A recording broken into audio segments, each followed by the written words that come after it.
Hello, everyone. Welcome to another edition of the Ohio Guys here. I'm Christian Ocampo, and today I'm being joined by Luci Christian. How you doing, Lucy? Hey, I'm good. I'm driving around South Houston in my car right now.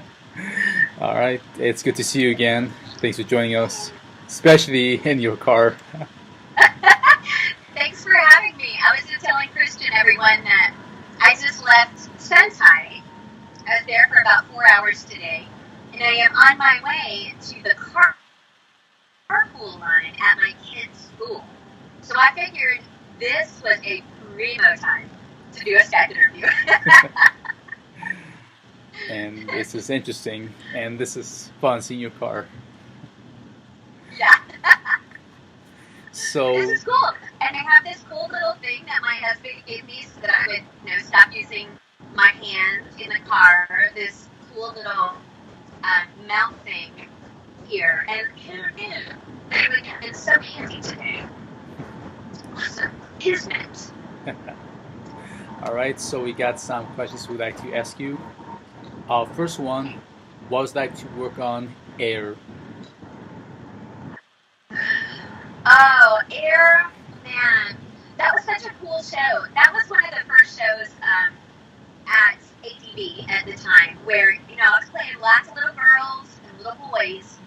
Um, but Air was a show where I got to play a grown up, a super imperfect, drunk grown up, who was, and it turned out to be such an affecting story. I mean, I knew tough dudes that sobbed at the end of Air Team. It's just such a beautiful story, and I I feel so lucky to have gotten to do that. I think it was even on my anime demo because I felt like it was so out of the norm from anything I had done thus far. Um, so yeah, I love that. It's nice to be reminded of stories and shows like that. Yeah, That's it's cool. Thanks for asking that. yeah, it's one of the most emotional shows out there, and And yeah, so so good, so good. nowadays. The other question I'd like to ask you, this is gonna be more a funny one. Was like working on Azumanga Daioh. Azumanga Dio. Oh man. Uh, so that was a blast. I got to play the best character on that whole show. And, that's a show with a million great characters. They're all so fun. But Yukari was just a hoot and a half. And I really liked that it was a collaboration. We got to, every now and then, if everybody's feeling it and the director trusts you, they let you kind of have a lot of license, a lot of creative license, and add stuff to the script and things like that. And that really happened on that show. I think plus the animation, the way the animation is, it just lends itself to a lot of funky experimenting and doing fun stuff. Sleep barfing was not a part of that script. I added that. I was like, I think the flaps look like she's saying something. Can I just try it? And they were like, okay. And I said, sleep barfing? And everybody in the studio cracked up and we were like, we know exactly what sleep barfing is. And you probably would totally say that. So it was a blast. I loved that show. That was super fun. And even still, when people bring me things to sign for Azumanga Daioh, I deface the DVD by writing really mean things about the brats, the kids, or taunting Monica as Miyama and signing it Yukari and just doing stuff like that. Also, I'm just gonna say I'm a better driver than she is. Witness. Can I get a witness? Until I see it, maybe. Let's go with that. All right. So another funny show you worked on for obvious reasons. What was it like working on the Arcana of la Famiglia? Wow. Well, my favorite part about that was working with my dear friend John Swayze. I have known him forever. We go back a long, and I remember we were under some big time crunch with that show, or he was under a big time crunch. It's always the director. We're just the people that come in and do the thing.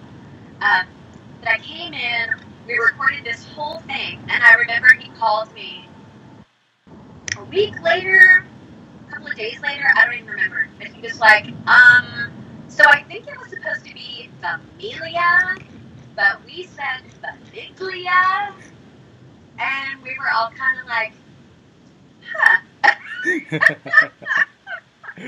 Probably would have been good to ask those questions, but that's the thing is I feel like a lot of fans don't understand that most of the time the actors roll into the studio and we are at the mercy of what people tell us. We're just like, how do you say that name? Oh, like that? Okay, sure. So but discoveries like that are never a happy thing. Everybody feels like baseball, not great. But it was a fun show. I had a blast on that. Love working with John. Just love it. I love it. Good story, though. That's the reason why we asked that question. Yeah.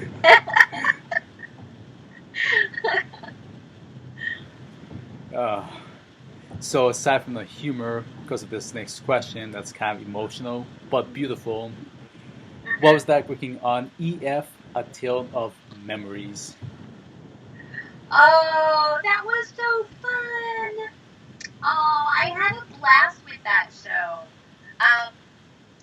Especially that telephone scene. Mm-hmm. Oh man, it was so great, and I feel like we've all been there. That's the best part I feel about shows that you respond to. When there are these elements that you feel like are universal, and somebody has captured it and put it in the show, and you just kind of are allowed to identify so much with it. And that was a great show too. Now I want to redo all of these shows. I want to be a part of them again. I have a stack of DVDs at my house that I don't have time to watch. So this is a good prompt for me to go in there and pull some out and just put them in and revisit. I did that recently with Oron Host Club. Nice. Yeah. Sorry, somebody was calling me. This is the magic of using the Skype app. Is my kid's elementary school was just calling me. Anyway, I did that on Oron Host Club recently. After RealmsCon, I saw so many Oron cosplayers, and there were so many adorable honey senpais that I was like, you know what? It's been an age since I've watched that show.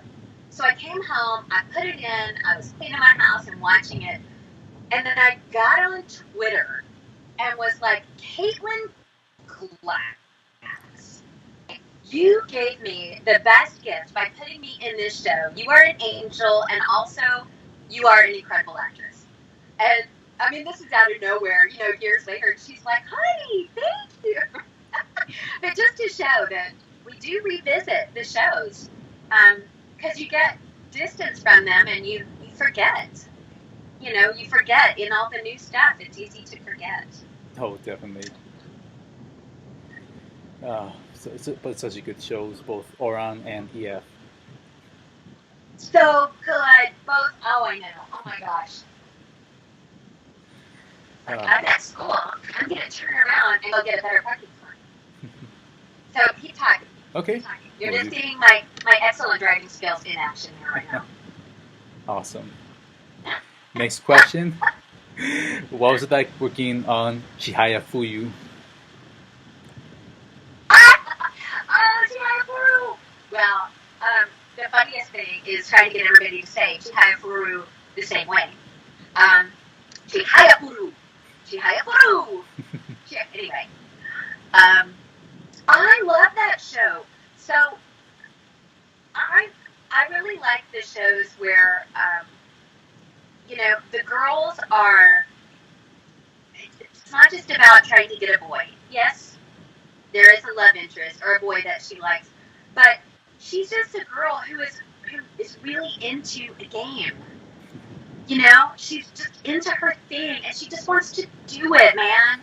And I feel like so many girls are that really resonates with a lot of us. That you just have a gift, or you just have this thing that you really love doing, and you want to do it all the time, and it consumes you, and you want to be the best at it. And I just think that show does it so well. It just does it so well. And also their group is so fun. I think the team is so fantastic. And everybody is so great in it. I have a little bittersweet connection with that show because it was during that show that I started it with Chris Ayers, and somehow during that process is when he really started getting sicker, and just needing to step out and all of that stuff. So we had various people stepping in to finish that series and stuff. But I will forever put him with that show. It's so much fun. So much fun. Nice. Another new show that came out last year. Was Yeah. that working on Squid Girl? Squid Girl. Yes, yes, yes, yes. Oh, so that was one that, that's another one that, talk about just, I feel like I get these roles that are hilarious and fun, and in that one, I'm kind of the straight man, as much as there is a straight man, I guess, in that show. But it was just a blast, again, and I was one of the last people to record, I think, on Squid Girl, so everybody else was mostly in there, and I was just getting to react to everybody else, which most of us will tell you is the best when you're an actor, when you're a voice actor and everybody else is already in there, and you're just responding and plugging in and sort of rounding things out. It's great. It's just such a fun way to work. That's what I remember most about Squid Girl is we kept laughing because everybody was just so great at it. Everybody was so funny. It's both a cute and a funny show at the same time. It is. It is. Because of Squid Girl. Yeah. Love that show. Yeah. And then I got another show that everyone was waiting for a long time, and finally get to ask this one. What was it like working on Flip Flappers? Wow, Flip Flappers. Well, it was great. It was a little wacky. I remember, I think John was talking about, he said, this is a weird show. It's kind of weird. And I said, do we not work in anime? It's always weird. Like, weird is part of it. It's just kind of part of the game. He goes, no, this is like a step up. And I said, I don't even know what you're talking about. But then as we started the show, and we got into all of the different dimensions and all of the stuff, I was like, you're right. This is a step above. But I loved it. I thought it was so cool. Although recording that show, one of the challenges was, you notice this? When they do their transformation, they switch hair color. Mm-hmm. And so if you are the person who is, because we did this at Sentai, we're doing the chase method. We use the chase method to record. So I'm just watching the video and listening for my sound cues. And I'm watching for blue hair. And then when they switch, she has pink hair, and it's all different. And so all of us had moments where the engineer is placing stuff in the wrong mouth because everybody has different hair. You would not think that is such a big deal. But those of us that do this all the time are like, that was so tricksy of the Japanese. It kind of messes with your brain a little bit when you're identifying who is who. But it was a blast. It's so much fun. And again, I really loved getting to play my characters. The best part about me when I'm acting is just imagining that you're in the situation where this girl has popped out of nowhere and is um, introducing you to all of these totally fantastical, absolutely unbelievable situations, and allowing yourself to slowly believe, yeah, this could be real. Whoa, and I could be a big part of it. I have power. I have magic too, and we will. I'm going to start engaging and becoming a player in this. So fun. That was a great show. Super great show. Can't wait for my DVD to show up. I'm still waiting. I hope you enjoy it. You'll have to tell me how you like it. I will definitely watch it. I'm going to right now. I'm going to enjoy it before I even watch it. That's going to happen. Rock on. All right. So since Robot Girl is still going on through Blake Shepard's Patreon, and I'll plug for him. Yeah. What was it like working on the holiday specials of Robot Girl? Oh, well, I'm just ecstatic to be a part of Robot Girl in general, but I think it's so cool. Blake is an interesting person because, we know lots of creative people. And I have a special place in my heart for makers, for people who want to make something and just do it. And Blake has made something that he is protective of and cares about in such a cool way, and has invited so many of us along for the ride. And I really love how it's sort of this process of raising money and raising awareness and then putting something out for people and really making people feel special in the, hey, you're the first one that gets to see this thing that I made. And doing that in such a smart and cool way.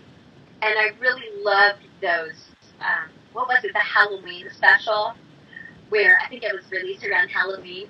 So cool. When they're on that ship and there are dead people and all this stuff, and Robot Girl is just like, Dad, help! What have we gotten into?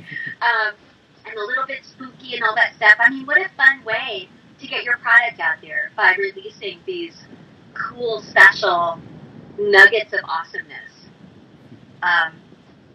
It's just so awesome. I'm so glad for him, and I can't wait for that show to get more and more recognition. It's just great. Mm-hmm.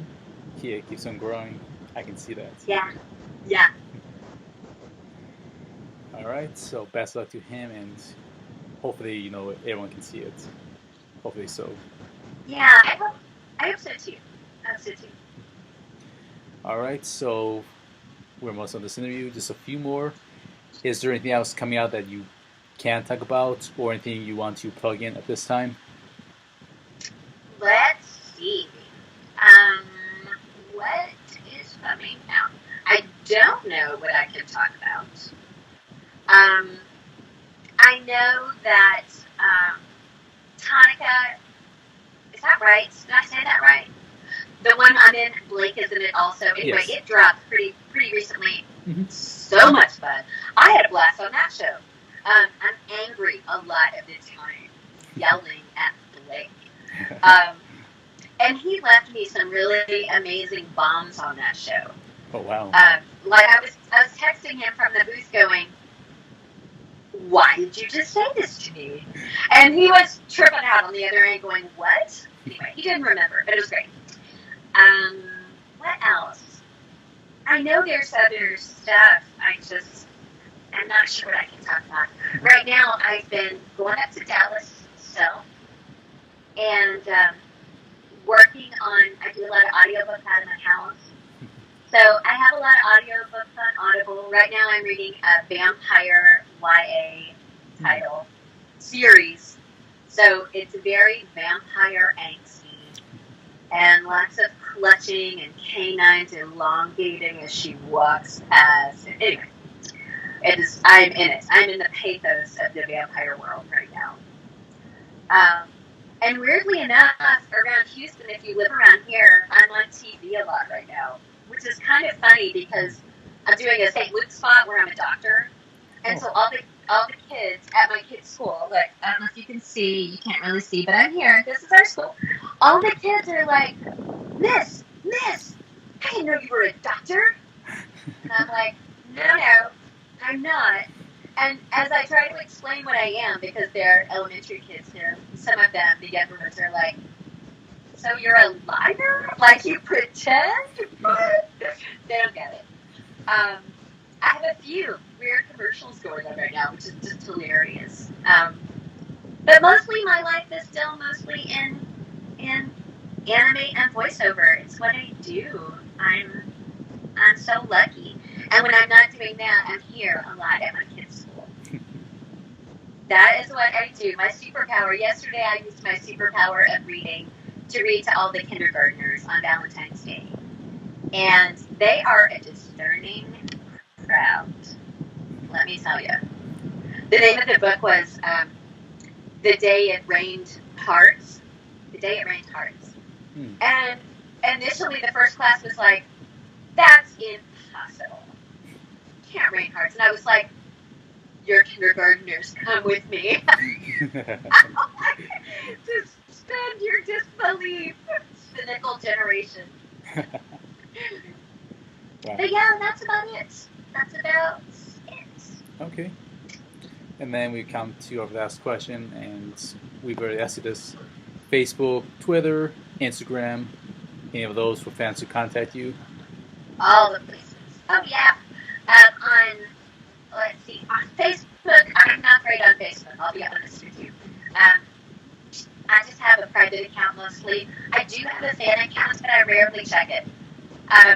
Which is a terrible thing to admit, but I will be straight up with you. I'm just not that good at keeping up with that many things. I have to sort of narrow it down, but I love Twitter.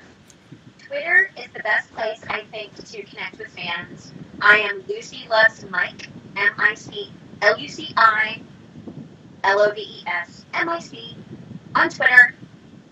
And I tend to tweet really dumb puns and things about the Houston Independent School District and politics and anime stuff.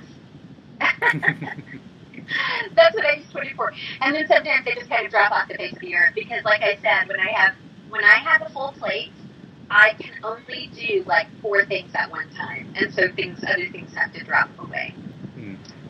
What else? Those are my. Oh, and I'm on Instagram. I am Lou Bells, LOUBELLZ. Lou Bells on Instagram. Yeah, that's me. I'm totally loving this Skype in the car jazz. This is very cool. Same here. It's cool. This is very different than the other Skype interviews, I will admit. Very different. See, you can't see. Look, my car is a landfill. Can you see all the junk in my car? Look, I blame my kids. I don't have one of those like sleek, like I don't know. I imagine like super successful people driving around with their cars that are clean and sparkly and no. There's a Costco bag down there and a million water bottles. That is how you know I'm a voice actor. This is a voice actor car because there are 100 water bottles if there's one. So, how it is. Okay, well, I want to thank you again for making this happen for this other interview. Thank you. Thanks, Christian. Yeah, thanks. Thank you so much. Yeah. Bye, everybody. Be Bye. careful when you Skype and drive, everyone. I'm just saying. I know I made it look easy, but exercise caution. All right, everyone, thanks again for tuning in for another episode of the Ohio Guys. Thank you all, and we'll see you all next time. Bye now. Later, Ohio guys and everybody.